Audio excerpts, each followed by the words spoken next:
నమస్కారం. Welcome to our YouTube channel అనగనగా ఓ కథ. మంచి కథలు వినడానికి మా ఛానల్ని తప్పకుండా సబ్స్క్రైబ్ చేయండి. అలాగే మీ ఫ్రెండ్స్ అండ్ ఫ్యామిలీకి షేర్ చేయండి. నెమ్మదిగా రేడియోలోంచి వాద్యగోష్ఠి వినిపిస్తూ ఉంది. దానితో పాటే కూనిరాగం కలిసి కలియకుండా సాగుతోంది. ఆ సున్నితమైన వాతావరణాన్ని కలిచివేస్తూ డోర్ బెల్ మోగింది. ఆ క్షణంలో ఆ చప్పుడు పిడుగుపాటులాగా ధ్వనించింది. సెలవు పెట్టి ఇంట్లో ఉంది కళ్యాణి. భర్త మూర్తికి చెప్పలేదు సెలవు పెట్టినట్టు. అందుకే అంతగా ఉలిక్కిపడింది. అరే నువ్వా రమా, ఏమిటి ఇలా వచ్చావు? మీ సురేష్ గారు నిన్ను తన ముందు నుంచి కదలనిచ్చారా? వేళాకోళంగా అంటూ. లేక ఆయన ఇంట్లో లేరా? తలుపు తెరిచి రమని లోపలికి ఆహ్వానించింది కళ్యాణి. కళ్యాణి అందంగా ఉంటుంది. గవర్నమెంట్ పని. ఇంట్లోనే ఉన్నాడు కళ్యాణి గారు. నాకు ఒక 100 రూపాయలు చేబదులుగా ఇస్తారా? వారం రోజుల్లో తీర్చేస్తాను. సిగ్గుపడుతూనే అడిగింది. అంత అర్జెంటారామా? మీ ఆయన జీతం అందలేదా? ఎదురు ప్రశ్నించింది కళ్యాణి. రమ చెప్పింది. లేదు, ఉద్యోగం మానేశారట, ఇక చెయ్యరట. అడిగితే బాగా డబ్బు సంపాదించే మార్గాలు వెతుకుతున్నాను అంటున్నారు అంది. కళ్యాణి చాలా నొచ్చుకుంటూ, సారీ రమా, నిన్ను చూస్తే జాలేస్తోంది. పోనీ కొన్నాళ్లపాటు మీ అమ్మగారింటికి వెళ్ళి రాకూడదు? కాస్త సర్దుకుని ఏదో ఉద్యోగం సంపాదించే ప్రయత్నం చేస్తాడేమో. ఇంకా కళ్యాణి మాట పూర్తి కానేలేదు. అమ్మో, ఇంకేమైనా ఉందా? అమ్మ వాళ్ళ ఇంటికి వెళ్తే నాన్న అన్నలు కలిసి నన్ను చంపి పోగులు పెడతారు. మా పెళ్ళి వాళ్ళ ఇష్టప్రకారం జరిగింది కాదండి, మేమే చేసేసుకున్నాం అంది వంచిన తల ఎత్తకుండా. ఏమైంది రమా, ఒప్పించలేకపోయావా? లేదు, జరగకూడదే జరిగిపోయిందండి. ఎక్కడ నెల తప్పుతానోనన్న భయంతో గుళ్ళో దండలు మార్చుకుని పెళ్లి చేసేసుకున్నాం. అందుకు కూడా సురేష్ నన్నే తప్పు పడుతున్నాడు. పిచ్చిదానా, గుళ్ళో చేసుకున్నా ఎక్కడ చేసుకున్నా పెళ్ళి చట్టబద్ధం చేసుకోవాలి. ఏదైనా వస్తే దేవుడొచ్చి సాక్ష్యం చెబుతాడా? చదువుకున్న పిల్లవి, ఇంత పిచ్చి పని చేశావేమిటి? ఇప్పుడైనా సరే ఆ పని చెయ్యి అంది. ఇప్పుడే పిల్లలు వద్దంటూ అబార్షన్ చేయించి ఫిగర్ పాడవుతుందని పిల్లలు వద్దంటున్నాడు. ఇప్పుడిక నా మూలంగా తన జీవితం నాశనమైంది అంటున్నాడు. తిట్టిపోస్తున్నాడు. చెయ్యి కూడా చేసుకుంటున్నాడు. నన్నేం చేయమంటారు కళ్యాణి గారు? అంతా నా కర్మ. ఏడవడం తప్ప వేరే దారి లేదు అంది రమ. ఏడవడం వల్ల ప్రయోజనం శూన్యం అంటూ ఉంటారు సుజాత గారు. నిజమే కదూ? పోనీ మా వారిని సురేష్తో మాట్లాడమంటావా? వద్దు వద్దు, నేనేదో చెప్పుకుని ఏడిచానని మళ్ళీ సాధిస్తారు. ఇంట్లో అన్నం వండి 2 రోజులైందండి, బ్రెడ్ కూడా అయిపోయింది అంది రమ. నా దగ్గర కూడా డబ్బులు ఉండవు రమా. పోనీ బియ్యం పట్టుకెడతావా? ఇంకేమైనా కావాల్సిన పట్టుకెళ్ళు. పోనీ నువ్వైనా ఏదో పని కోసం ప్రయత్నం చేయకూడదా? చదువుకున్నావు కదా, ఏదో ఒకటి దొరక్కపోదు అంది కళ్యాణి. తనే అది చూసి నన్ను చేర్పిస్తా అంటున్నాడు. ఈ మధ్య ఒకరిద్దరిని తీసుకొచ్చి ఏం మాట్లాడకుండానే బయటికి తీసుకెళ్ళిపోయాడండి. నాకెందుకో తెలియదు కానీ చాలా భయంగా ఉంది. అతనేమనుకుంటున్నాడో చెప్పడు. దుఃఖంతో రమకంఠం పూడుకుపోయింది. నేను అడిగితే, లేచొచ్చిందానివి నీకు చెప్పేదేంటి, నేనే నిర్ణయిస్తాను అంటాడు. అలా అంటున్నప్పుడు ఆమె కంఠంలో వణుకు, కళ్ళల్లో నీరు చెప్పకనే చెప్తున్నాయి ఆమె భయాన్ని. రమా, అతనికి చెడలవాట్లున్నాయా? అనుమానంగా అడిగింది. తెలీదండి, ఎప్పుడైనా తాగాడేమో అనిపిస్తుంది. అడిగితే దెబ్బలే. ఊరుకుని ఉండడం నేర్చుకున్నాను. కళ్యాణి గారు, తప్పు చేసింది నేనేనేమో అన్న నమ్మకం నాలో రోజు రోజుకి గట్టిపడుతోంది, పీడిస్తోంది. ఈరోజు ఎవరో భోజనాలకి వస్తారు, ఎలాగోలా వండు అని పురమాయించాడండి. అందుకే 100 రూపాయల అప్పు కోసం వచ్చాను. రమా, ఏదో తెలిసి తెలియని వయస్సులో తప్పటడుగులు వేశావు. బాధపడి ప్రయోజనం లేదు. జీవితం ఇంకా దిగజారిపోకుండా చూసుకోవాలి. ముళ్ళ మీద పడ్డ కొంగుని జాగ్రత్తగా తీసుకోవాలి. లేకపోతే చిరిగిపోతుంది, చీలికలు వాలికలు అయిపోతుంది సుమా. ధైర్యంగా ఉండడం, నచ్చని పని చేయకుండా ఎదిరించటం నేర్చుకోవాలి అంటూ ఉండగానే కాలింగ్ బెల్ మోగడంతో సీరియస్గా చర్చిస్తోన్న ఇద్దరూ ఉలిక్కిపడ్డారు. ఉండురమా, ఎవరో చూసి వస్తాను అంటూ కాస్త తలుపు తెరిచి తర్వాత పూర్తిగా తెరిచింది. రండి రండి, ఏమిటి వింత? సుజాత గారు, మీరిలా రావడం ఎంత ఆనందంగా ఉందో తెలుసా అంది కళ్యాణి. లోపలికి రానిస్తారా? ఇక్కడే నించోపెట్టి మాట్లాడి పంపించేస్తారా? నవ్వుతూ అడిగింది సుజాత. రండి, మీరు రావడమే గొప్ప, మిమ్మల్ని అలా వదిలేస్తామా? అరే రమా, ఇక్కడే ఉన్నావా? నేనొచ్చి మీకు ఇబ్బంది కలిగించలేదు కదా అడిగింది సుజాత. అబ్బా, అదేం లేదండి. రమ చాలా భయపడిపోతోంది ఎన్నో విషయాలతో. ఒక 100 రూపాయలు అప్పు కావాలని వచ్చింది. నా దగ్గర నన్ను తన్నిన రూపాయి ఉండదు. రోజువారీ ఖర్చు లెక్కపెట్టి ఇస్తారాయన అంది. మీ జీతం ఎంత? దగ్గర 9,000 దాకా వస్తుందండి. మీరెప్పుడైనా మీ వారి జీతం ఎంతో అడిగారా? అడగడమా? మగమహారాజును నిలదీయడమే. నేను ఉండాలా ఇంకా? నవ్వుతూ అంది కళ్యాణి. మనం కలుసుకుందుకు అవకాశమే తక్కువ. ఏదో ఈరోజు అదృష్టం కలిగింది. కబుర్లు చెప్పుకుందాం, కూర్చోండి అంది కళ్యాణి. కళ్యాణి, మీ ఆయన వచ్చారు. మీ ఫ్లాట్ తాళం వేసుందని మా ఇంటికి వచ్చారు. ఎందుకో చెప్పారా సుజాత? చాలా భయంగా అడుగుతోన్న కళ్యాణిని చూసి నవ్వి, నువ్వు లీవ్ పెట్టావటగా, బహుశా ఇంట్లో ఉంటావని వచ్చుంటారు. చెప్పలేదనుకో. ఏ అలా అడుగుతున్నావు? కుతూహలంగా అడిగింది సుజాత. లీవ్ పెట్టానని వారికి చెప్పలేదు. నూతిలోంచి వచ్చినట్టుంది కళ్యాణి కంఠం. రమా, ఏంటి ఇలా ఉన్నావు? నీ ప్రియమైన భర్తతో ప్రణయ కలహమా బయటకొచ్చావు? ఈ మధ్య మీ వీధి తలుపు తెరిచే కనబడ్డం లేదు కాస్త వేళాకోళంగా అడిగింది. ఏమీ మాట్లాడకుండా కూర్చున్న రమని చూస్తూ, ఏమిటి కథ చెప్పవా నవ్వుతూనే అడిగింది సుజాత.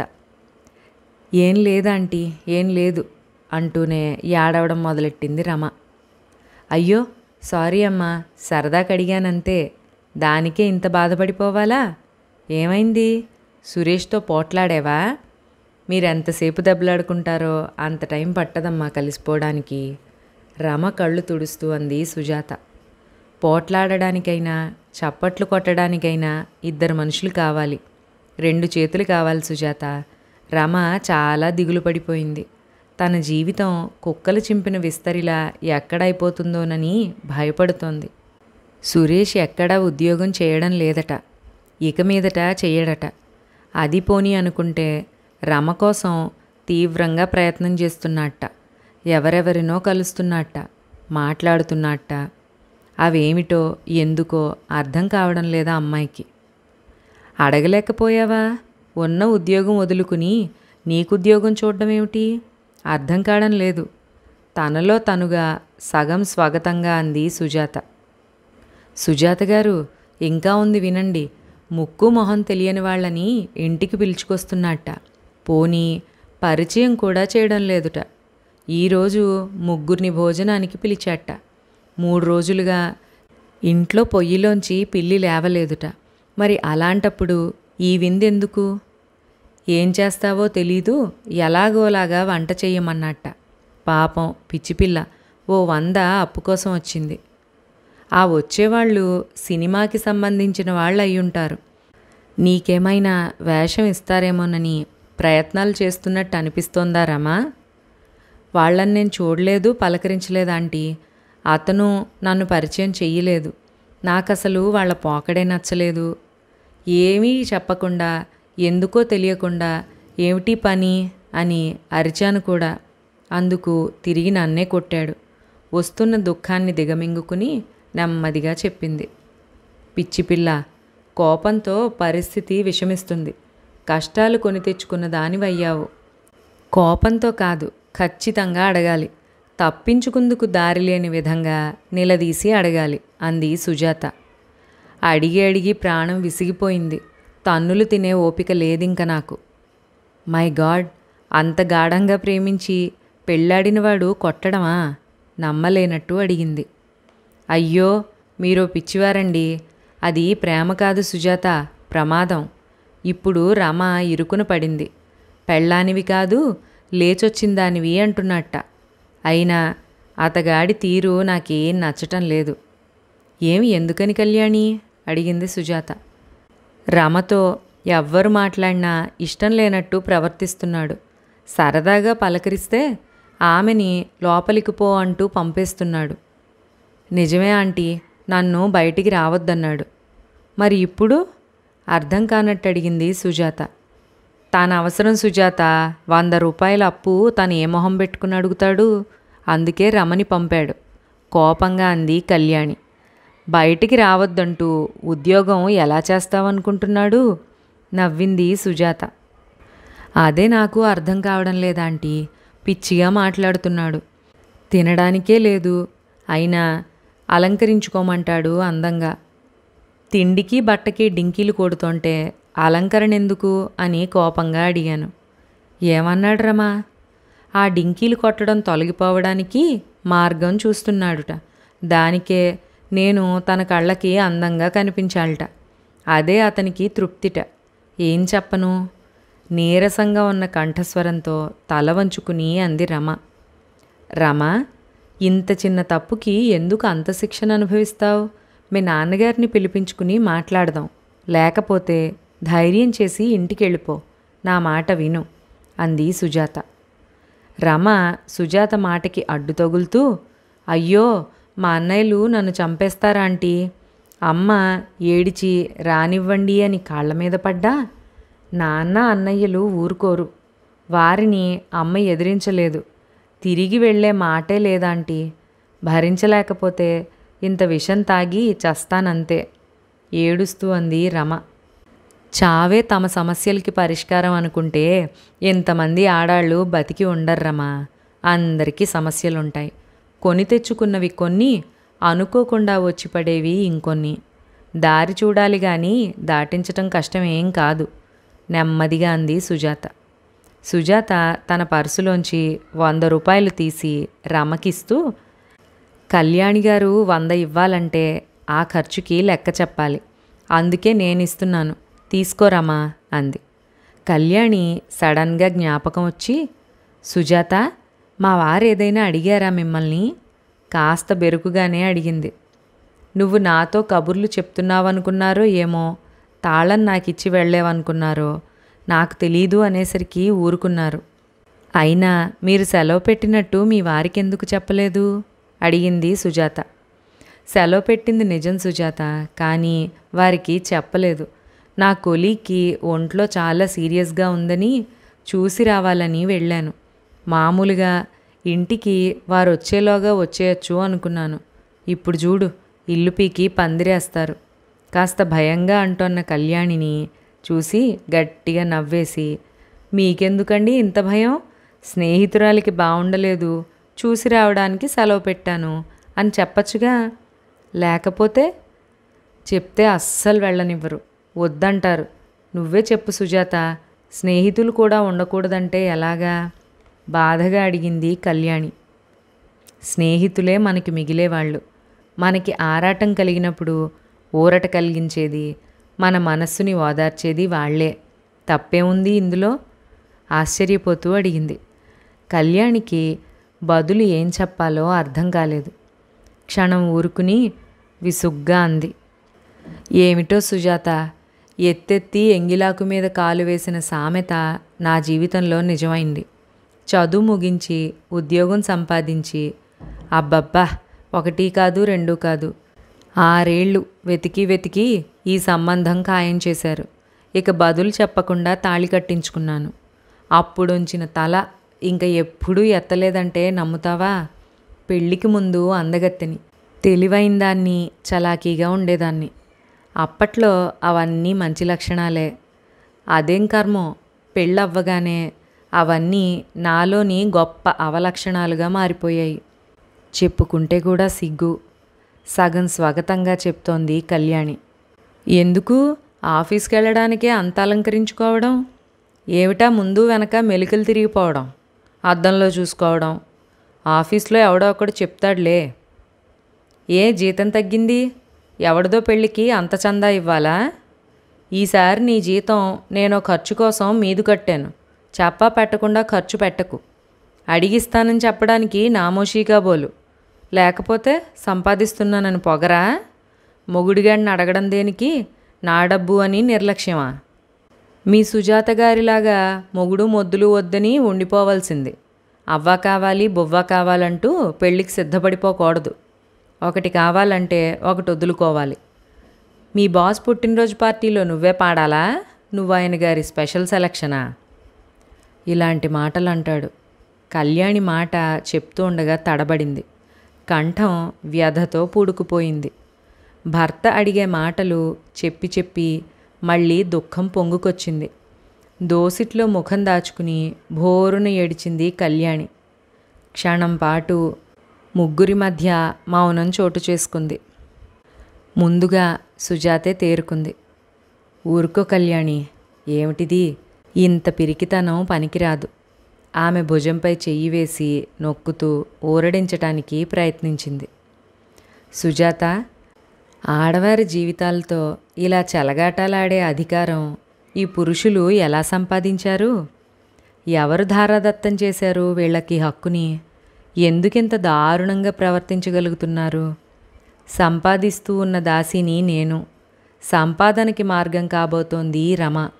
ఇక నువ్వు చెప్పకపోయినా అన్నపూర్ణమ్మ గారి గురించి అందరికీ తెలుసు. ఆ రావుగారు ఒక మేకవన్ని పులి అంది కళ్యాణి. తప్పు నీదే. నువ్వు మొదటి నుంచి నీ గురించి కూడా ఆలోచించుకుంటూ ఉండాల్సింది. ఇప్పుడైనా మించిపోయింది లేదు కళ్యాణి. నిలదీస్తే నిజం చెప్పు. అలా ఎందుకు చేయాల్సి వచ్చిందో కూడా చెప్పు. అదొక్కటే దారి. ఇంకా ఈ రమ పాపం తన సర్వం అర్పించుకుని వెనక్కి తిరిగి చూసుకోకుండా నమ్మి వచ్చింది. ఏమైందో చూడు. తల్లిదండ్రులు ఇంత మూర్ఖంగా ఉంటే తప్పటడుగులు వేసిన అమ్మాయిల గతి ఏం కావాలి? ఇలా కాల రాసేస్తారా? కనీసం సానుభూతి చూపలేరా? పాపుల్ని దేవుడే రక్షిస్తాడంటారే, కన్నవారు కాస్తంత రక్షణ కల్పించలేరా?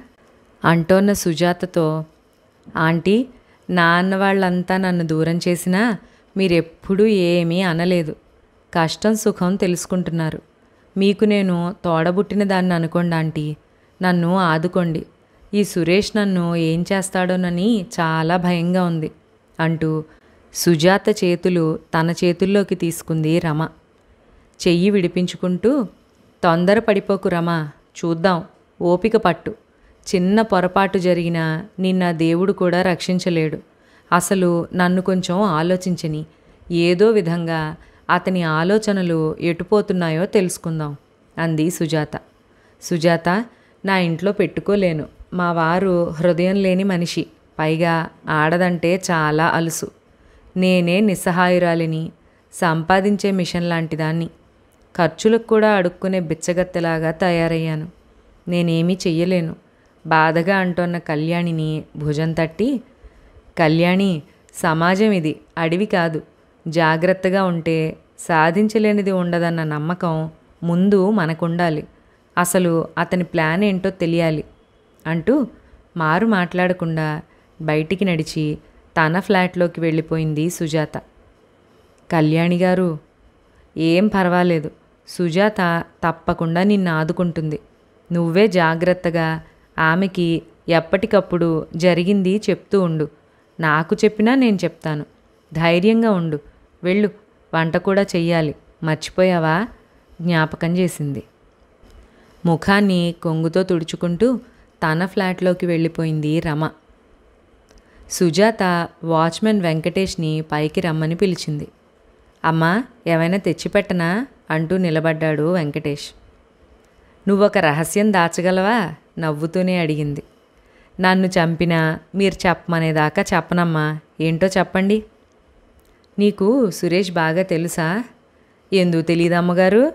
మేడ మీద, అదే డాబాపైకి ఎక్కి ఆ రావుగారు, ఈడు, ఆ మూర్తిగారు తాగుతూ పెళ్ళాల గురించి వాగని వాగుడు ఉండదమ్మా. ఆడాళ్ళందరినీ ఏదోటి అంటూనే ఉంటారు. నా పెళ్ళాన్ని నోరెత్తితే చంపేస్తానంటాడు ఒకడు. అసలు నా పెళ్ళాం జీతంలో రూపాయి ఖర్చు చేసినా చీల్చేస్తానని హడిల్ చస్తుందని మురిసిపోతాడు ఇంకోడు. ఈ సురేష్ బాబు మరీ దారుణం అమ్మగారు. లేవ తీసుకొచ్చానని చెప్తూ ఉంటాడమ్మా, మరి అది నిజమో అబద్ధమో తెలీదు అన్నాడు. ఈ సురేష్ కోసం చాలామంది ఫ్రెండ్స్ వస్తుంటారని విన్నాను వెంకటేష్, అది నిజమేనా? అంతా ఎదవలమ్మా, బ్రోకర్గాళ్ళు, తార్పుడుగాళ్ళు. నేనున్నానని కూడా పట్టించుకోకుండా బేరాలాడతాడు నొచ్చుకుంటూ అన్నాడు. ఇక్కడే నీ సహాయం కావాలి వెంకటేష్. నిస్సంకోచంగా చెప్పండమ్మా. ఆ అమ్మగారికి ఎప్పటికైనా ప్రమాదమేనమ్మా. ఆ అమ్మని పుట్టింటికి వెళ్ళిపోమని చెప్పండి. అది కుదరదు. అందుకే నేను ఆ సురేష్నే తప్పించాలని చూస్తున్నాను. ఆడితో మాట్లాడే వాళ్ళతో మాట్లాడాలమ్మా. పిచ్చివాడా, అంత సులభంగా వాళ్ళు తేలరు. నువ్వు పోస్టులో సురేష్కి ఉత్తరాలు వస్తే అవేంటో నాకు చూపెట్టాలి. కలుసుకుందుకు వచ్చిన వాళ్ళు ఏం మాట్లాడుకుంటున్నారో చెప్పాలి, సరేనా? అదేం కష్టం కాదమ్మగారు. ఎవరింటికని అడగకుండా నేను ఎవ్వరిని లోపలికి వదలను. అలా అడిగానని వాళ్ళల్లో ఒకడు ఓసారి నన్ను కొట్టబోయాడమ్మా. సురేషు సర్దేసి పొమ్మన్నాడు. రేపటి నుంచి 1000 కళ్ళతో వాణ్ణి, వాడి మనుషుల్ని కనిపెట్టి చూడు. మర్చిపోవు కదా? లేదమ్మగారు, మీరు చూస్తూ ఉండండి. మీరు గట్టిగా పూనుకుంటే వాడాట కట్టించగలరు. నేను కనిపెడతానుగా అంటూ వాచ్మెన్ వెంకటేష్ కిందకి వెళ్ళిపోయాడు. వెంకటేష్ కొద్దిగా అక్షర జ్ఞానం ఉన్నవాడు. బాధ్యతలు సక్రమంగా నిర్వహించాలి, మంచి పేరు తెచ్చుకోవాలి అన్న ఆశ ఉన్నవాడు. ఇదొక్కటే సరైన దారి సురేష్ చేస్తోన్నదేమిటో కనుక్కోవడానికి అనుకుంది సుజాత. చాలా అలిసిపోయినట్టు అయ్యి మంచం మీద అలాగే వాలిపోయి నిద్ర కొరిగింది సుజాత. మంచి నిద్ర పట్టేసింది. ఎక్కడో నూతిలోంచి వినబడుతున్నట్టు ఫోను రింగ్ అవ్వడం వినిపించినా ఎవరింటిలోనో అనుకుని కాస్త ఒత్తిగిలి పడుకుంది. సడన్గా తెలివొచ్చి మోగుతున్నది తన ఫోనే అని గ్రహించి రిసీవర్ అందుకుని హలో అని అందో లేదో ఎక్కడికి ఎగిరిపోయిందో నిద్ర. హలో నువ్వా అంది. అనుకోకుండానే ఆమె పెదవులపై చిరునవ్వు వెలిగింది. అవును, కాస్త చిరునవ్వు చిందించుండాలే, ఈ అకాలకాకి అయ్యుంటుందని. ఇంతకీ ఏంటి విశేషం? ఒకటి నీ గొంతు వినాలని, ఇంకోటి నువ్వు రమ్మంటావేమోనని. నా గొంతుకేంలే గాని ఎప్పుడొస్తున్నావు? కుతూహలంగా అడిగింది సుజాత. తక్షణం అన్నాడు. అదేమిటి ఈ ప్రవరాఖ్యుడిలాగా పాదాలకు ఏదైనా లేపనం దొరికిందా? నవ్వుతూనే మారిపోతున్నానా నేను అనుకుంది. అదిగో కాస్త కుతూహలం చూపెట్టినట్టు అనిపించగానే సారీ, అదేం లేదు సుందరాంగి, నేనెంతటి ప్రవరుడినో నీకు తెలియందే ఉంది. అయినా వరూధిని కూడా కావాలనుకోవాలి కదా. తక్షణం అనడానికి కారణం నేను మీ అన్నయ్య ఇంట్లోంచే మాట్లాడుతున్నాను అన్నాడు. అన్నయ్య వదిన లేరా? కాస్త భయంగా అడిగింది. భయపడకు, దొంగ చేతికి తాళం ఇచ్చి సినిమాకి వెళ్ళారు. ఇక తిరిగి వచ్చేస్తారేమో. ఆ లోపల 4 అక్షింతలు ఏం చేసుకుంటే ఓ పని అయిపోతుందని ఫోన్ చేశాను. గలగలా నవ్వేశాడు శివసుందర్. సుజాత కూడా నవ్వేసింది. ఇప్పుడు నవ్వడం తప్పు అనుకోవడం లేదు నువ్వు. అది దేవుడిచ్చిన వరం తెలుసా? చాలామంది నవ్వడం తెలియక మెదడులో నరాల చిట్లి చచ్చిపోతూ ఉంటారని చదివాను అన్నాడు. సరే, ఎన్నాళ్ళు క్యాంపు? కుతూహలంగానే అడిగింది. ఇక్కడ ప్రాజెక్ట్ పని ఆట్టే లేదు. త్వరలోనే వెళ్తాను. నువ్వు సాయం వస్తానంటే కొన్నాళ్ళు ఆగుతాను. నిన్నేమన్నా నేను మొయ్యాలా ఏమిటి? నీకు కావలసినన్ని రోజులు నువ్వుండు. కానీ నాకు కొన్ని సలహాలు, కొంత మారల్ సపోర్టు కావాలి. వీలవుతుందా అడిగింది. నిజంగానే అడుగుతున్నావా సుజాత? నిజమే అన్నాడు. అవును సుందర్, నాకు బుర్ర పనిచేయడం లేదు. ఇక్కడ చాలా కాంప్లికేటెడ్ విషయం ఒకటి ఉంది. నీ హెల్ప్ కూడా ఉంటే పరిష్కరించగలనేమో అని అనిపిస్తోంది. తప్పకుండా సుజాత, రేపు వస్తాను నేను. సహాయం అడగడం బలహీనత కాదు, మానవ నైజం అన్నాడు. సరే అని ఫోన్ పెట్టేసింది సుజాత. ఆమెకి రమ సమస్య తీర్చడానికి సహాయం కావాలి. అదొక ప్రమాదకరమైన ఏరియా. ఒంటరితనం లోకుగా అనిపించే పరిస్థితి. అరే, కానీ రేపు ఫుల్ కాలేజ్ ఉంది, మర్చిపోయానే అనుకుంది. పొద్దున చూసుకుందాంలే అనుకుంటూ నిద్ర కొరిగింది. ఆమె మనసులో ఆందోళన, భయం, పిరికితనం ఒక్కసారిగా పోయినట్టయింది. అన్నయ్యకి రేపు ఉదయం ఫోన్ చేయాలి అనుకుంటూ పడుకుంది. రామ జీవితం ఏ మలుపు తిరుగుతుందో తర్వాయి భాగంలో విందాం. అంతవరకు సెలవు.